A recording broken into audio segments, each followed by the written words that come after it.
trabaho ng Diyos, ang kaligtasan. Para ma-experience mong ma-amaze sa grace, you need to have 100% full understanding the benefits of the finished work of Christ. Ang pag-aaral sa finished work of Christ ay hindi usaping doktrina lang, kundi ito po talaga ay konektado sa iyong buhay. Again, para maintindihan mo kung gaano ka-amazing ang grace, you have to understand the benefits of the finished work of Christ. Hindi kasi naging malinaw ang mga pangangaral ng ibang nagtuturo ng Biblia kung gaano kadakila at kahanga-hanga ang ginawa ni Kristo sa krus ng Kalbaryo. Basta may pangaral lang na si Jesus ay binugbog, ipinako, namatay daw at inilibing, pagkatapos ng 3 araw ay nabuhay na maguli at umupo sa kanang trono ng Diyos, then, kailangan mo maligtas. Kung ako po ay average na tao, hindi ko maintindihan yung ganyang klaseng evangelism kasi hindi naging malinaw. Bakit napako si Kristo? Ano dakila doon? At namatay si Kristo, ano ngayon? Diba? Tanggapin mo siya bilang tagapagligtas ng iyong buhay. Bakit? Teka, may gera ba? Para maligtas ako? Hindi po kasi naging malinaw sa karamihan na ang mga Kristiyano, ang pagkakaintindi nila sa the finished work of Christ. Well, sa biyaya ng Diyos na binigyan tayo ng lakas ng loob ng Diyos na gawing ang podcast na ito para mapag-aralan po natin. Again, para ma-amaze tayo, sa regalo ng Diyos, we have to understand the finished work of Christ in the biblical manner. Okay? Sola scriptural lang po tayo at walang halong ibang reference kundi Biblia lang po ang sasagot. Amen po ba? Okay, simulan po natin sa verse na ito kung saan iginawad na ni Jesus ang bagong tipan o yung the New Testament. Though si Jesus inaamin ng Bible na siya ay nabuhay under the law, he teach under the law, pero nagsimula ang bagong tipan pagkatapos ng kanyang kamatayan sa krus. Ang kanyang kamatayan sa krus at pagkabuhay na maguli ay nagsimula ang bagong tipan. At yun yung the new covenant. Okay? Marahil, sasagot mo dito ay ang bagong tipan ay nagsimula noong sinulat ang libro ng 4 gospel books, which is Matthew, Mark, Luke, and John. Yes, nagsimula ang New Testament sa New Testament books, but technically, ang storya ng the New Covenant nagsimula talaga pagkatapos ng kamatayan at pagkabuhay ng maguli ni Jesus. Sa huli nga po na, dito natin maririnig ang salitang bagong tipan na si Jesus mismo may sabi dito, habang sila'y kumakain, dumampot si Jesus ng tinapay at matapos magpasalamat sa Diyos at pinaghati-hati niya ito, ibinigay sa mga alagad at sinabi, kunin ninyo ang kain at ito'y kainin. Ito ang aking katawan na inihahandog para sa inyo. Gawin ninyo ito bilang pag-aalala sa akin. Pagkatapos, dumampot siya ng kopa, nagpasalamat sa Diyos at ibinigay iyon sa kanila. Sinabi niya, uminom kayong lahat ng ito, sapagkat ito ang aking dugo, pinagtibay nito ang bagong tipan ng Diyos at ang aking dugo ay mabubuhos para sa kapatawaran ng kasalanan ng marami. Ang bagong tipan sinabi ni Jesus ay ang kanyang pagtubos ng ating kasalanan sa pamamagitan ng pagbubuhos ng kanyang dugo sa krus ng Kalbaryo. Kumpara sa lumang tipan, para mapatawad ka sa iyong kasalanan, araw-araw kailangan mong magpatay ng kordero o tupa para sa ikapapatawad ng iyong kasalanan. Sa okasyon lang na yon. Nang dumating si Jesus, siya ang kordero ng Diyos na nag-alis ng kasalanan ng sanlibutan at siya ang nagpasimula ng bagong tipan. Actually, ang kapatawaran ng ating kasalanan ay isa lamang sa mga benefits na tinapos ni Kristo sa krus ng Kalbaryo. So, in my outline, or in our outline, these are the biblical benefits of the finished work of Christ. There are first, we are forgiven all our sins. Second, we became the righteousness of God. Third, we are healed by His stripes. And we are blessed and highly favored. Sa mga apat na number nito, marami pang mga verses tayong papakita dyan. At dahil nasa part 1 muna tayo, tatalakayin muna natin yung we are forgiven all our sins. At ang susunod na tatlong benefits ay sa part 2 at part 3 sa series na ito. Kaya medyo mahaba-haba ho ito. So, simulan po natin sa we are forgiven all our sins. Tayo po muna ay manalangin. Panginoon, maraming salamat po at nagkaroon kami ng opportunity na mapag-usapan ang totoo at accurate at malalim na dahilan kung bakit mo ibinigay ang iyong katawan at ang iyong dugo sa krus ng Kalbaryo. Kaya nais po namin na bigyan mo kami, Panginoon, ng mas malalim na pagkakaintindi dito sa aming pakikinig. At winawasa ko po, O Diyos, kung ano man mga espiritu ng judgmentalism at mga negative thoughts sa oras na ito, sa pangalan ni Jesus.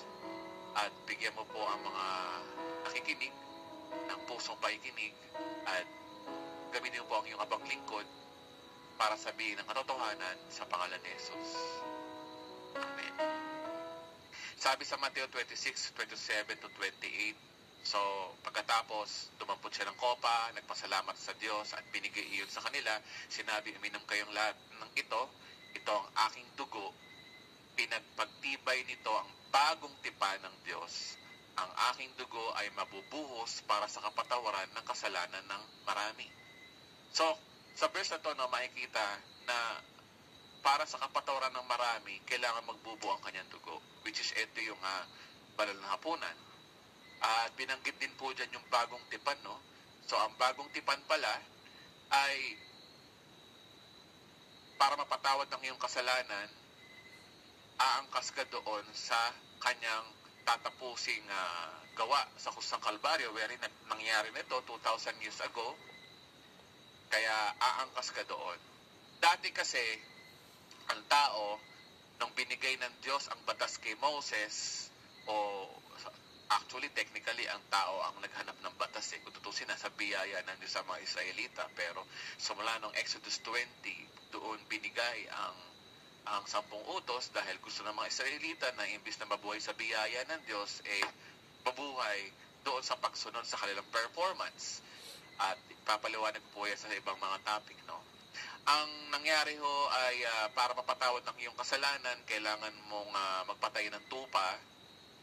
At yung kasalanan mo ay malilipas sa tupa na yon pag nagbubuo ng dugo. At kailangan yung tupa na yun ay walang batik, walang kapintasan, walang sakit. At kapag namatay yung tupa na yon, kasama ng kanyang pagbubuo ng dugo, yung patawaran ng kasalanan mo, para lang sa okasyon na yun ay mapatawad. Ngayon, nung dumating si Jesus Christ, ang sabi kasi sa John 1:29 na siya ang kordero ng Diyos na nag-aalis ng kasalanan ng sanlibutan. So sa magitan ng ni Jesus Christ, siya na lang yung nag-iisang handog and once and for all na mag-aalis ng kasalanan ng sanlibutan. So magitan na ang kanyang pagbubo ng kanyang dugo para sa ikapagpapatawad ng lahat ng ating mga kasalanan. Kasi po ang tao ay bagsak sa kalagayan nito, walang kakayanan po na iligtas ang sarili. Kahit mabubuting gawa, hindi niya kayang iligtas sapagkat ang mabubuting gawa ay nagpapakita lang na hindi mo kaya, hindi natin kaya. Tayo mga tao ay patay at makasalanan at walang kakayanan gumawa ng mga bagay na kalugod-lugod sa Diyos. Sabi sa Isaiah, tayo basahan sa harapan ng Diyos. Sabi sa Roma 3:10 at Roma 6:23 na ang tao po ay walang matuwid, wala kahit isa, walang sino mang makakaabot sa kaluwalhatian ng Diyos. Kaya ang ginawa ni Kristo, alam na to ng Diyos, kaya ang tao walang pag-asa magbago kahit anong baguhin, patuloy pa rin sa pagkakasala. Ang tao ay makasalanan, di ba? It is natural yan sa tao dahil kay Eva at Adan. Namanan natin ito. Hindi mo pwedeng sabihin na huwag magkasala ang tao dahil kasi walang pagsala, magkakasala talaga ang tao dahil sa namanan natin kay Eva at Adan. Yung namanan natin kay Eva at Adan, sa Grego, na kasalanan doon ay hamartia, at yung mga kasalanan din araw na gagawa ay mga amartano sa Greek. So, mahabang pag-aaral po yan at napag-aralan na natin yan nung nakaraan. Kung gusto niyo po mas mapag-aralan ho ito, pag-aralan niyo po yung aking ginawang video na about dapat bang humingi ba tayo ng tawad sa Diyos araw-araw. So, yun yung pamagat. So, yun po yun. Yun ang kanyang finished work, yung patawarin ng ating kasalanan. Ang sabi sa Ephesians chapter 1 verse 7, tinubos tayo ni Kristo sa magitan ng kanyang dugo. Ang linaw, no? At sa gayon, pinatawad na ang ating mga kasalanan, ganoon kadakila ang kanyang kagandahang loob. Emphasize ko lang dito na ganoon kaganda ang kanyang kagandahang loob, o biyaya, o regalo, no? Niregaluhan tayo ng Diyos, ni Jesus, ay nako niya ang ating kasalanan, na imbis na tayo ang may mapunta sa impyerno, pinatawad tayo sa magitan ng kanyang dugo, no? Yan po yung sinasabi ng verse na to, diba? At ganun daw kadakila. So, paano masasabing dakila ang isang bagay kung hindi ito kapanipaniwala? So, mahirap paniwalaan, pinatawad na ng Diyos ang lahat ng ating kasalanan. Ngayon, kapag sinabing pinatawad, kasama ba ito ang iyong future sins? Diba? Ito yung tanong Kapag sinabing pinatawad, kasama ba dito ang iyong future sins? Medyo, yung tanong na yan ay napaka-controversial. So, ganito po yan, no? Makinig po kayo mabuti. Focus po tayo sa ating sasagot. Kapag po kasi sinabing Diyos, ang Diyos ay hindi saklaw ng panahon at hindi siya saklaw ng pag-ikot ng mundo, hindi siya saklaw ng umaga, tanghali at gabi, buwan, taon, dekada, sentenaryo o siglo. Bakit? Kasi He is outside of our time.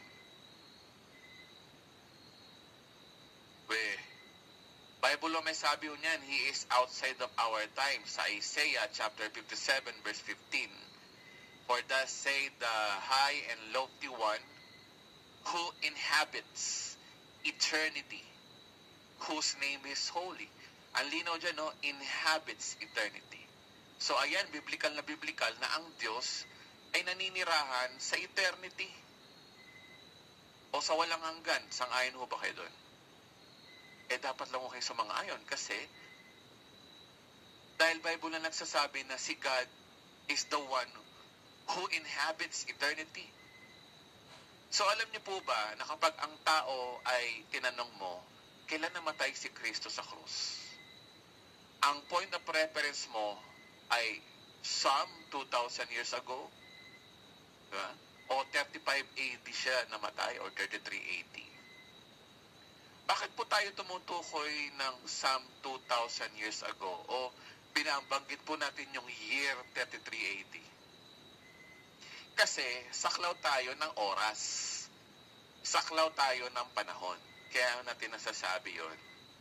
Pero alam nyo, kapag ang Diyos ang tinanong natin, kung kailan namatay si Kristo sa krus ng Kalbaryo, ito po ay lagpas sa panahon. Wala sa ating panahon. Basahin natin sa Revelation chapter 13 verse 8. Sabi rito, no, and whose name have not been written in the book of life, belonging to the Lamb that was slain from the creation of the world. Look at this verse, the Lamb that was slain from the creation of the world. Ang kordero na pinaslang mula nang likhain ang sanlibutan. Wow! So kung ang Diyos ang tatanungin mo, ang kordero ay pinatay na bago pa nilikha ang mundo. At hindi ho natin saklaw yun. Kasi dahil tayo, mga tao, ay saklaw ng panahon. It is something beyond us. Okay? So, and since God lives outside time, it is the perspective of God that the Lamb that was slain before the creation of the world. Ibig sabihin, bago pa po nagkasala ang tao, naglaan na ang Diyos ng kapatawaran para sa kasalanan ng tao. So ano ang nauna? Tao o ang kasalanan? Diba? Yan ang tanong dun. Pero mo, namatay na siya bago pa gawin ang sanlibutan. Paano yun? Nagkasala si Eva at Adan after ng creation of the world. Doon pala nagkasala ang tao. Tapos after let's say, 4,000 years, dumating si Christ. At 33 AD, namatay siya. Paano nangyari yun? Diba? So, ano ho ba ang nauna? Sabi dyan sa verse na yan. Diba? Ang kasalanan ho ba o korderong namatay? Sabi dyan, korderong namatay. Sa makatuwid, hindi pa po nagkakasalang tao, meron na pong inilaan na kapatawaran. Future yung kay Adan eh. Kung technically, the Lamb was slain since the foundation of the world, tapos nilikha si Earth, nilikha ang universe, then nagkasala si Eva at Adan, future yun eh, kay Eva at Adan eh. Pero pinatawad na. Gaano pa kaya kung tayo? Future din naman tayo, di ba? Pati yung future sins mo. Makinig po, no? Kung bakit hindi ito kayang unawain ng isip ng tao, kasi saklaw tayo ng panahon. Kaya para maintindihan po natin ito, kinakailangan natin tignan ito mula sa pananaw ng Diyos, sa mata ng Diyos, hindi sa pananaw mo. Kung titingnan nyo ang ginamit na salita dyan, slain or pinatay, past tense. Di naman sinabi na papatayin, future, o pinapatay, present tense. Kundi past tense means something already done as far as God's perspective concerned. So, paano nangyari sa 2,000 years ago? Ito po yun. Ang Diyos ay pumasok sa time zone ng tao. Okay? Para makita natin at sampalatayanan kasi ang tao hindi kayang pumasok doon sa time zone ni God because because man is limited and we are bound with time and God is unlimited and He lives outside time. Hindi po tayo makakapasok doon. Kaya ang ginawa ng Diyos, siya po yung pumasok sa time zone natin. Amen po ba? Ang Diyos ang nagsakatawang tao, ang Diyos na walang hanggan nagkaroon tuloy ng hanggan. At ultimately, namatay pa nga diba? Ang Diyos na hindi namamatay, ultimately, namatay sa krus ng Kalbaryo para sa ating kapanahunan. Kasi pumasok siya sa time zone natin. Naiintindihan po ba natin? Okay. But, as far as God is concerned, who lives outside time, yan po ay nangyari na bago palikay ng sanlibutan. So, ano ibig sabihin? Hindi pa nagkakasalang tao, meron na pong kapatawaran sa kasalanan natin. Sapagkat dakila po ang regalo ng Diyos kaysa sa kasalanan. Amen po ba? So, ito po isa pang verse. Sabi sa unang Pedro chapter 1 verse 19 to 20, kundi sa pamagitan ng mahalagang dugo ni Kristo, siya ang kordero, ayan na naman, walang batik at kapintasan. Pinili na siya ng Diyos sa gawain ito bago pa nilikha ang daigdig. Tingnan nyo, no? Ito na naman yung verse, no? Pinili na siya ng Diyos sa gawain ito bago pa nilikha ang daigdig. Ang daming verse, 1, 2, 3, nagpapatunay na tinuturo ng Biblia na sa mata ng Diyos, si Kristo ay namatay pa bago pa nilikha ang daigdig. Yan ay mata ng Diyos. Pero sa atin, syempre, 2,000 years ago, di ba? Oh. Bible ho na may sabi ho niya, ano magagawa ho natin? Sabi naman ng iba, di naman ang pilitin yung mga bagay na yan, may lihim ang Diyos yan, bakit niya sinabi yan? Teka, ba't pa niya sinulat sa Bible yan? Di ba? Kung pala may lihim niya, bakit pa niya sinulat yan? Sinulat yan para sa atin, para maintindihan natin. Kaya nga Diyos nangungusap sa atin ngayon, para maintindihan natin. So, Biblia na nagsasabi, hindi po ako inilaan na ang kapatawaran bago pa mamagkasala ang tao. At ito ay pananaw ng Diyos dahil ang Diyos ay hindi sakop ng oras o panahon. Sapagat ang Diyos ay nabubuhay sa labas ng panahon na hindi mo pa nagagawa, nakita na ng Diyos ang lahat ng kasalanan ng iyong magagawa. Sa unang kasalanan hanggang sa huling kasalanan, sinaklaw na ito ng tinapos na gawa ni Kristo sa krus ng Kalbaryo. Amen po ba? Paid and full. Binayaran niya na yung kapatid.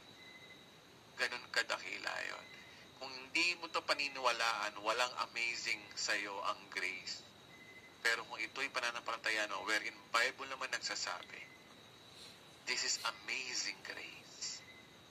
1 John chapter 2 verse 12, sabi dito, sumulat ako sa inyo mga anak sapagkat pinatawad na ang inyong mga kasalanan dahil sa kanyang pangalan. Ang linaw-linaw po ng verse na yan. Hinighlight ko talaga niya, pinalaki ko ng konti. Pinatawad na ang lahat ng ating mga kasalanan. Kapag sinabing lahat ng kasalanan, as in lahat, walang hindi nasama sa lahat ng kasalanan ay pinatawad na, pinatawad ka na, hindi mo na kailangan ng paulit-ulit na hihingi ng tawad sa Diyos. O kaya kakanta ka ng pusong dalisay ang aking nais. O kaya, ako ay lalapit. Isang beses mo lang kakantayin sa ng buhay mo, hindi linggo-linggo. Diba? Sorry ka na sorry, pinatawad ka na nga. Mahirap bang intindihin ang pinatawad na? Hindi naman kasi sinabing pinapatawad at hindi naman sinasabi sa verse na yan na pinatawad na o patatawarin, kundi pinatawad na nga, past tense. Kung pinatawad na, igawad na, ibigay na at higit sa lahat, nasa iyo na. Ha? Sabi ng iba, hindi pwedeng patawarin ng Diyos ang iyong future sins kasi hindi mo pa ito nagagawa at hindi ka pa humingi ng tawad. So para mapatawad ka ng Diyos, kailangan mo munang magawa ang kasalanan at pagkatapos, humingi ka ng tawad sa Diyos bago kanya patawarin. O sige, may tanong ako sa inyo. May kakayanan ba ang Diyos na patawarin ka sa kasalanang hindi mo pa nagagawa? May kakayanan ba ang Diyos na patawarin ka sa kasalanang hindi mo pa gawa? That is a mind-blowing question. Diba? Kasi pag sinabi mong hindi, guguho ngayon ang teorya mo para mong sinabi na ang Diyos pala ay may limitasyon, hindi pala siya omnipotent, hindi pa siya omniscience, o hindi siya omnipresent. Wherein, ang lilaw-linaw ng sinasabi ng Biblia na siya ay omnipotent, omniscient, and omnipresent. Baka ibang Diyos yan sinasabi mo. Tayo nga mga tao, kaya natin gawin yan, di ba? Yung tao, pag sobrang mahal mo ang tao, di ba? Halimbawa, magka-jowa ka, asawa mo, sobrang magmamahal mo sa kanya, sobrang mahal kita, pati mga kasalanan mo in the future, pinatawad ko na. Meron taong ganun. Kung tayong tao, kaya natin gawin, what's more na yung Diyos na lumikha sa atin, di ba niya kayang patawarin ang kasalanan mo kaya hindi mo pa nagagawa? Diba? Kung hindi po ito kayang saklawin ng dugo ni Jesus ang future sins, wala po tayong pag-asang maligtas. Dahil kailangan niyang mamatay uli ngayon para sa kasalanan natin ngayon at sa ating nakaraan. At kailangan pa niyang mamatay para sa ating future sins dahil kapag nagkakasala tayo, kailangan mamatay si Jesus ulit at paulit-ulit. I show you the verse, sabi rito ng Hebrew chapter 10 verse 17 to 18. Kalilimutan ko na ang kanilang mga kasalanan at kasamaan sapagkat pinatawad na ang mga kasalanan. Ayan, ang linaw, no? Hindi na kailangan pang maghandog dahil sa kasalanan. Ayan, ang linaw ng verse. Hindi na daw kailangan pa maghandog dahil sa kasalanan. Pag sinabing hindi na kailangan, no need. Bakit no need? Kasi, pinatawad na. Kasalanan ko, magkakasala ko bukas. Hindi na nga raw kailangan maghandog. No need na. Bible mo may sabi. So, ano ibig sabihin ng verse na yan? Ibig sabihin, kung ito po ay pinatawad na, wala nang hain pa para dito. Ibig sabihin, mga kapatid, kung hindi sinaklaw ang ating future sins, then kailangan pang magkaroon ng bagong sakripisyo para dito. Para mo rin sinabi na dapat huling ipako sa krus si Jesus. Dahil kulang pa pala yung ginawa niya. Di ba? Para mo na rin sinabi na hindi pasapat ang tinapos ni Kristo sa krus ng Kalbaryo. Kulang. Para mo na rin sinabi rin na kailangan pang bumaba ulit ni Kristo at ipako sa krus tuwing nagkakasala ka. Para mo na rin sinabi na babalik tayo sa the law of Moses na kailangan araw-araw pumatay ng tupa para sa kasalanan araw-araw hanggang future sins. Kasi parang si Jesus ay ordinaryong tupa lang nung pagkamatay niya na dapat katayin araw-araw ng Old Testament gaya ng requirements of the law of the Moses. Para saan pa yung good news ng pagkapanganak ni Kristo na pinagdidiwang tuwing Pasko, di ba? Kung hindi pala ganun kadakilang ginawa ni Christ. Namatay si Christ 1 beses lang. Ay, paano yung mga kasalanan namin? Di ba? Kung hindi kayang saklawin yung future sins. So ano good news dun? Na sinasabi ng Bible, good news daw.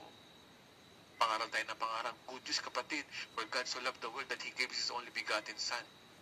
Whoever believes in Him should not perish but have eternal life. Pinatawad ng iyong kasalanan.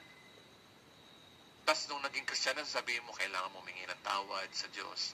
Pag nagkakasala ka, para manatili ang iyong pagiging banal, para ma-sanctified ka. Diba? So ano good news doon? Bakit ba siya tinawag na good news?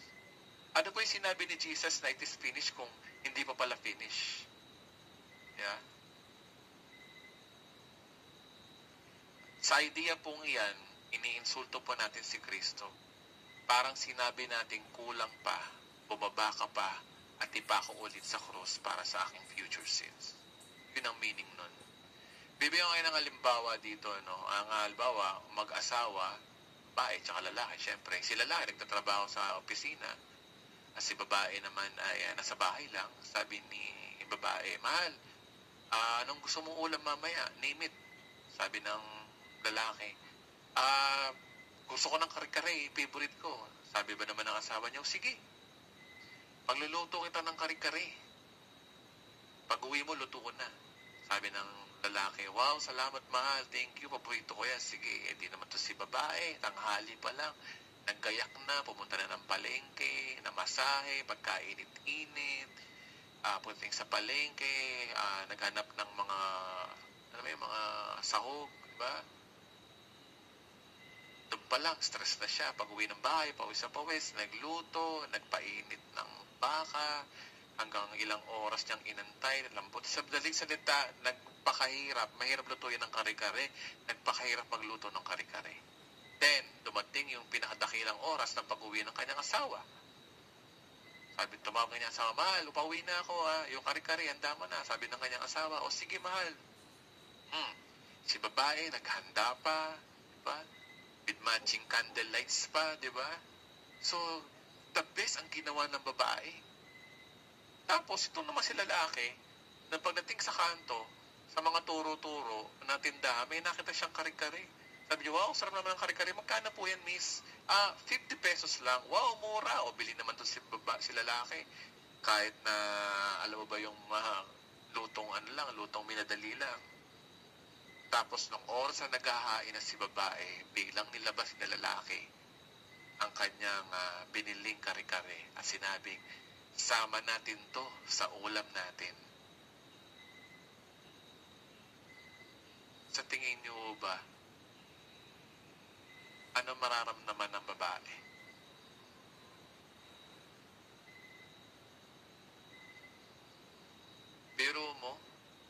mahirap yung babae, tapos sasabihin mo na isama tong ulam na to, o halimbawa sinabi mo, ito yung ulam mo.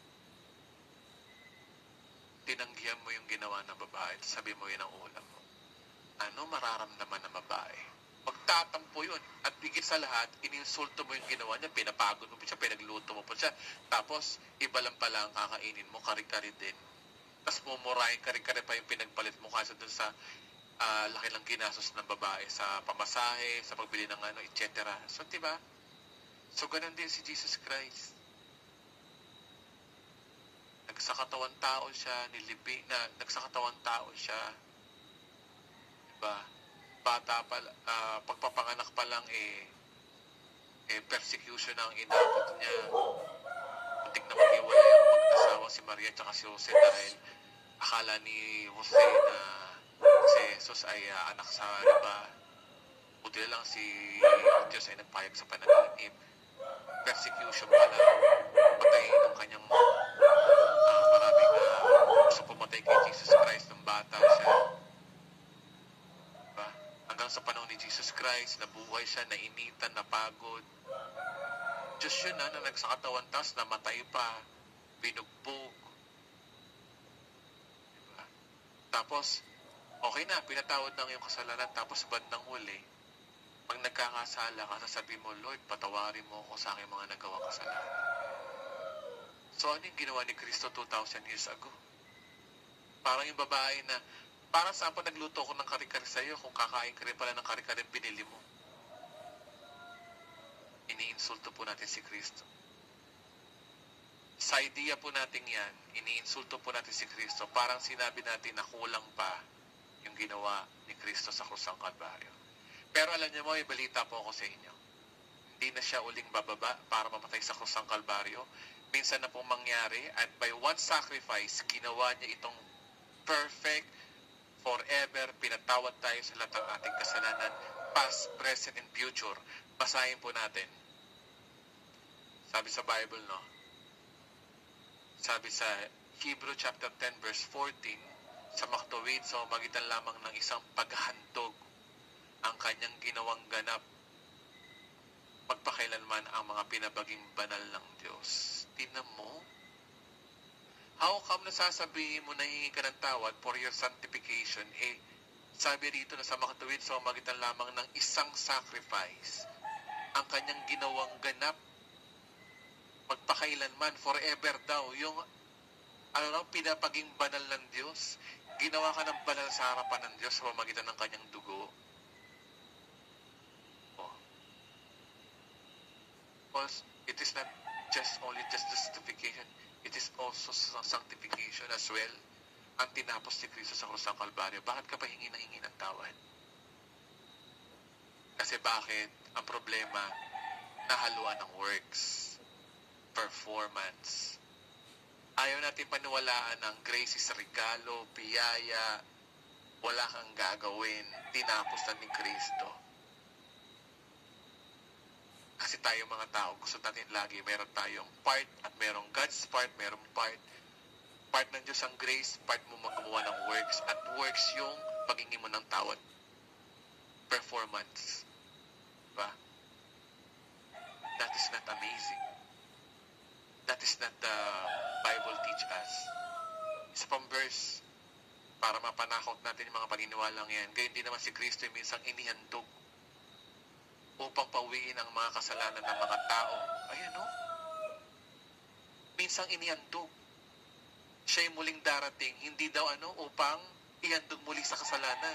Kundi daw, upang iligtas ang mga nag-aantay sa Kanya. Babalik si Christ dito for rapture. Hindi siya babalik dito para ipako sa krus. Kaya yung ginawa ni Christ, this is only once. Ibig sabihin, pinatawad na pati future sins. Ang linaw-linaw. Hindi po tayo napatawad sapagkat tayo nagigigak, nagluluhod, o tayo humahagulgol, at tayo humingi ng tawad. Hindi pa po tayo tao, hindi pa natin nagagawa ang kasalanan, dinispense na po ang forgiveness. Since the Lamb of God was slain from the foundation of the world. Kaya kung hingi ka ng tawad sa Diyos, ito isang beses lang sa ng buhay mo, you only Choose once. Ino-honor na ng Diyos yun. Hindi na kailangan paulit-ulit.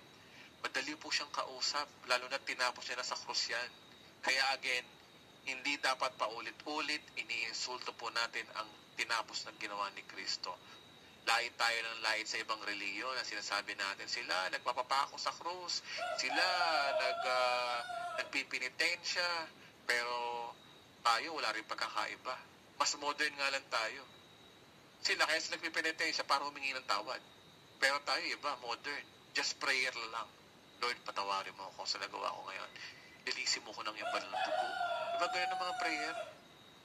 At patawarin mo sa aking mga kasalanan sa araw na ito. Ano pagkakaiba natin sa mga Katoliko? Diba? So, look at this one.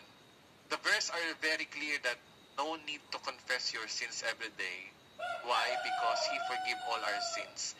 Bible may nagsabi, Ephesians 1:7 at 1 John 2 verse 12. Marami pong verse yan, pero yun po yung pinaka-primary. At pangalawa, He sacrificed only once and for all. Pag once and for all, isang best lang para sa lahat, tapos na yon. So, ibig sabihin nun, pag nagkasala ka in the future, once and for all na nga eh. Future sins, once and for all na nga. Ibig sabihin, kasama yon. Okay? Tapos, ito pa, in God's perspective, He forgiven all our sins since the foundation of the world. Pinatay na si Kristo bago pa nilikha ang sanlibutan ayon sa pananaw ng Diyos. Revelation 13 verse 8, 17:8 na ng Revelation, Bible na Bible may sabi. Nakalimutan ko pa ilang ilagay dyan yung 1 Peter din. Diba? Na pinili na siya ng Diyos bago pa nilikha ang sanlibutan sa kanyang gantong gawain. So malinaw po sa verse na yan na sobrang liwanag pa sa sikat ng araw para i-deny natin ang tinuturo sa atin ng reliyon na dapat daw humingi ng tawad sa Diyos araw-araw. This is how amazing the finished work of Christ. And this is the real teaching of the finished work of Christ. At yan ay amazing grace. Amazing kasi mahirap paniwalaan eh. Mahirap talagang paniwalaan ng amazing. Hindi magiging amazing ang isang bagay kung ito ay madaling paniwalaan. Amazing dahil isang bagay ay totoo pero mahirap paniwalaan. So, ano naman dapat gawin ng Kristiyano kapag nagkakasala siya? Well, ako kasi, pag nagkakasala ako, pag nananalangin ako, Panginoon, alam ko po na yung, halimbawa, pagsisinungaling ko po ngayon ay kasalanan. I admit it. Patawarin niyo. Hindi ko sinasabing patawarin niyo ako. Hindi na yun. Salamat. Imbis sabihin ko na patawarin niyo ako, sabihin ko, salamat Panginoon sapagkat pinatawad mo na ang mga kasalanan. So, ito yung mga steps na yun, ano? When believer commits sin, agree with God that you did this wrong, o diba? Then thank God that all your sins have been forgiven.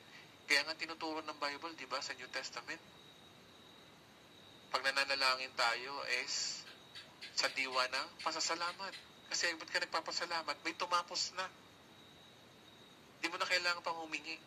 Kasi may tumapos na, panampalataya mo na lang. Di ba? Di mo na kailangan humingi ng tawad, may tumapos na nun. Ang gagawin mo na lang is to work your faith to the finished work of Christ. And then after that, stop it. And this one, it requires faith. Pananampalataya po para maging effective sa iyo yung tinapos ni Kristo sa krus ng Kalbaryo. Amen po ba? So, yan po yun. So, ito po ang tanong. Pinaka-controversial na tanong na maaari nyo rin itanong sa akin.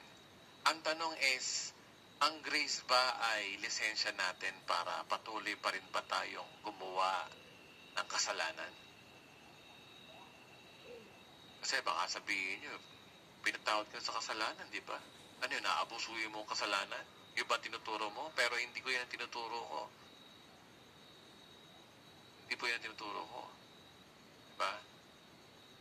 Yan ay controversial na tanong, no? Ang grace ba ay lisensya natin para patuloy pa rin ba tayong gumawa ng kasalanan? Total, pinatawad na pala ni Lord ang kasalanan, pati future sins. E di pwede na palang abusuin ang kasalanan. Di ba? Pero sa mga tunay na tumanggap kay Kristo, hindi siya dapat nag-iisip niyan. Kapag ikaw ang tao na gumagawa sa'yo ng kabutihan, gagantihan mo ba ng kasamaan? Naging mabuti ang Diyos sa'yo, gagantihan mo ba ng kasamaan? Pero dahil ang tanong na yan ay tanong na maaaring itanong sa akin, well, patulang ko na yung tanong na yan. Ito po yung masaklap na bahagi na may mga Kristiyano na naglalaro ng kasalanan talaga. Na which is dapat hindi. Diba? Pero merong mga pasaway, they played with sin and they played with sin not without, risk. Without the risk. Kasi may panganib, may panganib po kasi. So ito yung tanong, ano yung risk na maaaring suungin ng mga believers kung sila ay maglalaro ng kasalanan? Pero hindi dapat, diba? Pero honestly, meron po mga believers, without condemning them, you will see that they are playing sins. Now, kapag sila po ay naglaro ng kasalanan, ano yung risk na kanilang haharapin? So, number one, the risk of playing with sin is reaping the natural consequence of sins. Meron pong natural na consequence ang sin. Aanihin mo yan kung makikipaglaro ka dyan. Okay? Remember, kung maglalaro ka ng apoy, natural na resulta noon, ikaw ay masusunog. Hindi naman tama na naglalaro ka ng apoy pero hindi ka masusunog. Kasi that is against the natural law of sin. Diba? So, sabi dito sa Galatians chapter 6 verse 7 to 8, sabi dito na huwag kayong padaya. Ang Diyos ay hindi maaaring lokohin. Sapagkat anumang inasik ng tao ay siya rin niyang aanihin. Sapagkat ang naghahasik para sa kanyang sariling laman ay mula sa laman mag-aani rin siya ng kasiraan. Yan ang consequence.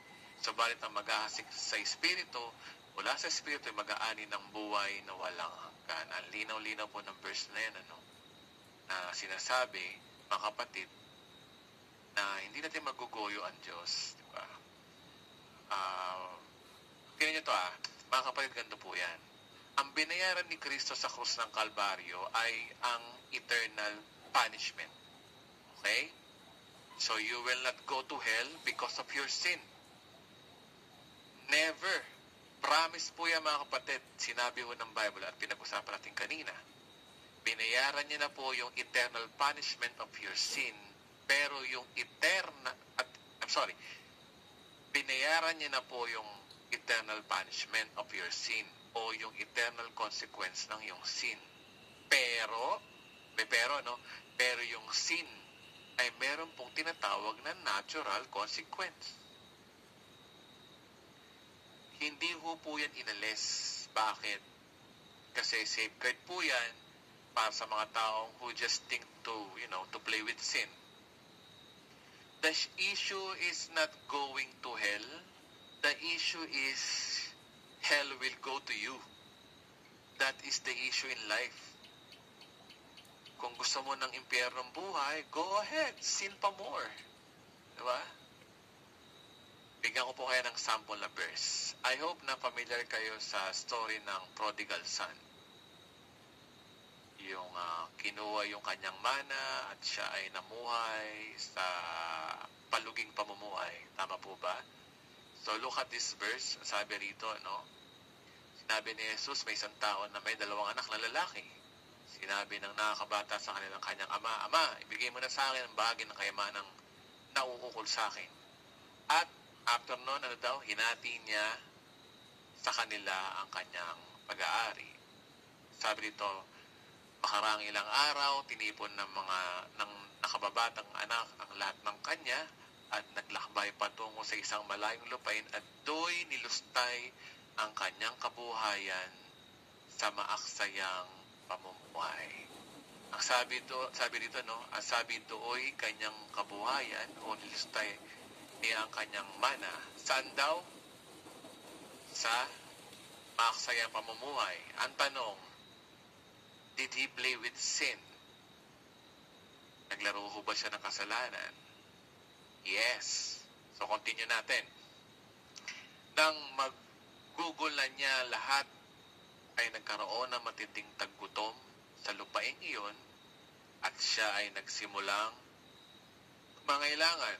Kaya pumaroon siya at sumama sa isa sa mga mamamayan ng lupaing iyon at nagpunta sa kanya sa mga bukid upang magpakain ng mga baboy. At siya ay nasasabik na makakain ng mga pinagbalatan na kinakain ng mga baboy at walang sino mang nagbibigay sa kanya ng anuman. Kahit po yung pagkain ng baboy, wala na ring nagbibigay sa kanya. That is the consequence. Tanong ko lang po, matindi po ba ang naging resulta ng kasalanan ng alibugang anak? Kasi sumayad na po siya sa pinakamababa eh. Hanggang siya po ay kumakain na ng pagkain ng baboy. Okay? So always remember, if you play with fire, naturally, you get burned. Okay? So simply, you don't have to be a genius. If you don't want to be burned, don't play with fire. Kung ayaw mo masira ang pamilya mo, trabaho mo, ministry mo, o ayaw mo masira ang opportunity na meron ka, don't play with fire. Halimbawa, maging tapat ka sa asawa mo. Sumunod ka sa supervisor mo. Makontento ka kung anong meron ka. Or else, you will get burned. Now, we are not condemning people, no? People who played with sin. You know, we don't condemn you. I don't condemn you, okay? But it is important to come to the realization that there are natural consequences you have to go through. Mapagdadaanan nyo lang po ito until you naturally redeem from it. And time will heal, time will judge. Minsan yung sandaling kasalanan ginawa mo, matagal pa ang oras para pagalingin ang iyong sunog na kamay. Okay? Naranasan ko yan. Karoon ako ng kasalanan, consequence, nakita ko yung bunga. Okay? May isa pang verse dito, ano? Pagkatapos ay natagpuan siya ni Jesus sa templo at sinabi sa kanya, tingnan mo, ikaw ay gumaling na, huwag ka na magkasala, baka may mangyari pa sa iyo ng lalong masama. Nung si Jesus ay nagpagaling, no, sa templo, sabi niya rito, no, yan na, magaling ka na. So, huwag ka nang magkasala. Baka may mangyari pa sa iyong lalong masama. So, Christ knows that there is a risk if they continue to play with sin. Alam niyo yung natural consequence of sin, kaya sinabi ni Kristo. Okay? Wala akong karma-karma o magic-magic. It's only a natural. Diba? Magkasala ka sa Diyos, pinatawad ka na. Halimbawa, nangalunya ka, pinatawad na ng Diyos yun. Pero, lasapin mo yung galit sa'yo ng asawa mo pag ginawa mo yun. Pati hindi lang asawa mo, pati ang buong angkan ng asawa mo. Pati mga kapatid mo galit din sa'yo. Pati yung anak mo galit din sa'yo. At higit sa lahat, pwede ka pang makasuwa ng adultery. So that is the natural. Natural lang yun. Consequence of sin. Example ko lang po yun, okay? Gaya ng example kanina, ang alibugang anak. Ano pa ba ang lalala na kahit pagkain na ng baboy, kinakain mo na? Sa ibang version nga, kahit pagkain ng baboy, wala na siyang makain. Sa ibang version ng Bible. Kaya mas maganda sana ang buhay niya kung siya ay nagstay. Next, the risk of playing with sin is dying prematurely. Yan, maaga kang mamamatay. Yan, maaga kang mamamatay. Hindi ko sinasabi na lahat ng maagang namatay ay naglaro ng kasalanan, ha? Hindi po yun ang tamang panghusga.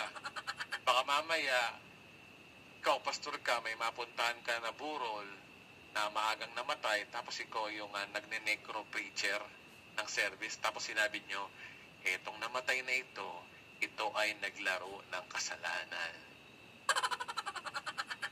Palagay ko mamaya-maya lang, dalawa na ang patay. Kasi patay ka rin dun sa mga kamag-anak niya. Mahirap po yun, hindi po yun ang paghusga.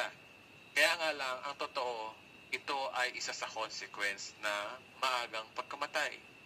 Tingnan niyo po, napapakita ko sa inyong verse. Sa 1 Corinthians chapter 5, verse 5. Ito pong story nito, ito yung miyembro ng simbahan ng Corinto na nakita, na nakiapit sa asawa ng kanyang ama. Grabe, no? That is miserable, no? Sexual sin ang pinasok nitong mamang ito, eh. Nakiapit siya at pinatos niya yung kanyang stepmother o asawa ng kanyang ama. Ang sabi ni Pablo, ganito, no? 1 Corinthians 5 verse 5, ibigay ninyo ang ganyan tao kay Satanas. Wow, grabe. Sa'y kawawasak ng kanyang katawan upang ang kanyang espiritu ay maligtas sa araw ng Panginoong Yesus. So kung babasahin yung context na ito, pinapa-excommunicate to na ikawawasak ng kanyang katawan ang sinabi dito, eh. So, the Bible explain itself na ikawawasak ng kanyang katawan. Sabihin, buti pa mamatay na yan. Pero sabi niya, no, upang ang kanyang espiritu ay maligtas sa araw ng Panginoong Yesus. Tingnan ito, no? Grabe to, no? Grabe itong verse na to, no? Nakita niyo po ba na ligtas pa rin? Diba? Yung tao. Kung palagay ko kung kayo ang Diyos, baka hindi nyo matanggap ito, Siguro sabihin nyo, grabe, ligtas ba yan? Baka siguro ikaw ay nasa langit, baka ipagtabuyan nyo pa nga yan, di ba? Di mo matanggap na nakagawa ng kasalanan tulad yan ay maliligtas. Ganun talaga ang biyaya, Ganun ang biyaya ho ng Diyos. That is God's amazing. Ito ko may sabi niya, Bible po may sabi niya, no? Ang sabi niya, no? Mabuti pang mamatay na yan para sinasabi, ikawawasak na katawan upang ang kanyang espiritu ay maligtas sa araw ng Panginoon. So ano yung purpose? Bible po may sabi, hindi ko basahin niyo maigi. Ha? So maluba ang kanyang naging kasalanan, pero when sins abound, grace abounds even more. Amen po ba? Because grace is greater than sin. Ligtas pa rin o hindi? Pero may panganib. Ibigay ang kanyang katawan kay Satanas. Okay? Para si kawasak ng kanyang katawan. Pagpasaway ka, maagang ang madadali. Kasi matagal lang pinatitigil ka na dyan sa bisyo mo, ay mong tumigil, Yosip amor, ayun, napaaga ka. Sa mahaba pang buhay mo, which is natural consequence lang naman niya, mag-yosi ka na mag-yosi, sinadmit na nga ng mga manufacturer niya that the cigarette is dangerous to your health. Sige ka pa ng sige. Okay? So you have stopped sinning o mas malala pa ang mangyayari sa iyo. Finally, number 3 tayo. Sabi doon sa number 3, the risk of playing with sin is losing your eternal rewards. Tandaan ang kaligtasan ay hindi premyo, kundi ang kaligtasan ay biyaya o regalo. Hindi nawawala ang kaligtasan dahil regalo nga ng Diyos. Diba? Pero kapag ikaw po ay naglaro ng kasalanan at hindi mo sinupil ang iyong katawan, yun. Kasi dapat supilin ng katawan, disiplinahin, Meron kang mga hilig ng katawan na hindi umaayon sa kagustuhan ng Panginoon. Kailangan supilin yan, kasi pero kapag hindi mo sinupil yan at hinayaan mong mamayani ang pitan ng laman, pitan ng mata at kayabangan sa buhay, mawawala yung reward na matutulad ka sa mama na ito na ikaw ay mamatay na maaga, pero ikaw ay ligtas pa rin. Amen po ba? So bakit? Sapagkat ang kaligtasan po ay regalo ng Diyos. Sabi sa Corinthians, no? Now I beat my body and make it my slave so that after I preach the others, I myself will not be disqualified for the prize. Sabi dito, no, I beat my body and make it my slave. Ang tanong ay why? Why are you make your body slave? Kasi ibang Christian, slave sila ng body nila. Tingin nila doon sa katawan nila, boss. Kung anong gusto ng katawan, binibigay. Boss, kumain ka na boss. Tara, kain tayo boss kahit bawal sa'yo. Sinabi na ng doktor na bawal ang baboy, sige ka pa. Kaya, eto real talk. Manonood ng pornography. Yan. Diba? Gusto ng katawan mo manood niyan. Pero si Pablo iba. Yung body, hindi niya boss. Yung body, slave niya. So, sa company, sino ba nasusunod? Yung slave o yung boss? Diba? Yung boss. So, sabi dyan, no, I beat my body and make it my slave so that after I have preached to others, I myself will not be disqualified for the prize. So, no one can be disqualified from the gift, which is yung salvation. Gift nga ang kaligtasan ay regalo. Sino ba sa atin nagre-regalo na kapag naiinis, binabawi? Diba? So, ang regalo, tapos babawi. Diba? Hindi magandang ugali yun. Pero meron ding tao talaga na kapag regalo ay regalo. Walang bawian. Regalo nga Tao lang ang bumabawi ng regalo sa binibigyan. Ang Diyos kapag nagregalo, binabawi ba niya? Of course, hindi. Pero ang topic ko dito ay yung reward. You can be disqualified sa reward. After you save, your good works will be counted as a reward sa judgment seat of Christ. We do good works for the rewards, okay? Hindi for the salvation, kundi for the rewards. Kaya nga sabi ni Jesus, huwag kayong mag-impok ng kayamanan dito sa lupa, kundi sa langit. So dahil God will provide rewards, kapag nasa langit na tayo, ito ay according sa ating serbisyong publiko ng Ebanghelyo at yun ang motibo ng ating ginagawa. Kaya kung mawala ang iyong reward, sayang naman. Diba? So remember, ang kayamanan sa langit ay eternal. And if you cannot beat your body, that is the consequence. Meron bang sayang ang dulot ng kasalanan? Oo, pero panandalian lang. Sabi sa Hebrew 11:25, ang kasalanan ay panandaliang aliw. So, dito pag-usapan natin ano ba yung risk of playing with sin? Number 1, the risk of reaping of a natural consequence of sins. So, dinesign ni God na merong natural consequence of sins. You cannot break that law. Second is the risk of playing with sins will be dying prematurely. Kapag masyado kang pasaway, mapapaaga kang mapasaway. Why? Hindi ka na nakakatulong sa propagation ng gospel. Nagiging sanay ka na ng katitusuran. May mga taong natitisod na dahil sa iyong pasaway na buhay at ayaw mong magbago. Na kung nagkamali ka po, ay hindi po yun ang issue Pwede naman po tayong tumayo at magbago at ayusin sapagkat walang di kaya ng biyaya ng Diyos. Amen po ba? Pero if you keep and keeping on, dyan ka magtuloy, maaaring mapaaga kang mamatay. At number 3, the risk of losing your rewards is the third consequence. Sayang naman, Sayang naman. Meron kang rewards, so mong itapon. Diba? So, panandalian sa'yo ng dulot ng kasalanan. Kaya kapag yung tukso ay dumating, tanggihan mo, Brad. Tanggihan mo, sayang yung rewards. So, in conclusions, sinasabi rito na forgiving all our sins from the past, present, and future is amazing grace. Yun po yung amazing mo dun Yung akala ko kasi natin, present lang. Pag tinanggap mo si Kristo ngayon, na pinatawad lang yung mula ngayon hanggang past. Pero yung future, kailangan mo humingi ng tawad para manatili kang banal. Wala akong ganun turo ang Biblia Kasi nga, yung pagiging banal ay sakop na doon sa tinapos si Kristo. Banal ka na sa harapan ng Diyos. Actually, yan po yung susunod na topic natin sa part 2 nito, Now, we are the righteousness of God. Pero dito muna tayo, diba? Amazing kasi na pag-oralan natin na pati pala future. Nung una di rin ako naniniwala dito. Lagi mo katiwiran, teka muna, after justification, there's a sanctification. Pero, hindi Biblical na biblical. 1 Corinthians 1:30, even our sanctification is paid. Pinagimbalal ka na sa harapan ng Diyos. Kaya nga tayo tinawag na the more than conqueror. And That is amazing grace. Sabi sa Bible, no? Ephesians 2:8, sabi rito, for it's by grace you have been saved.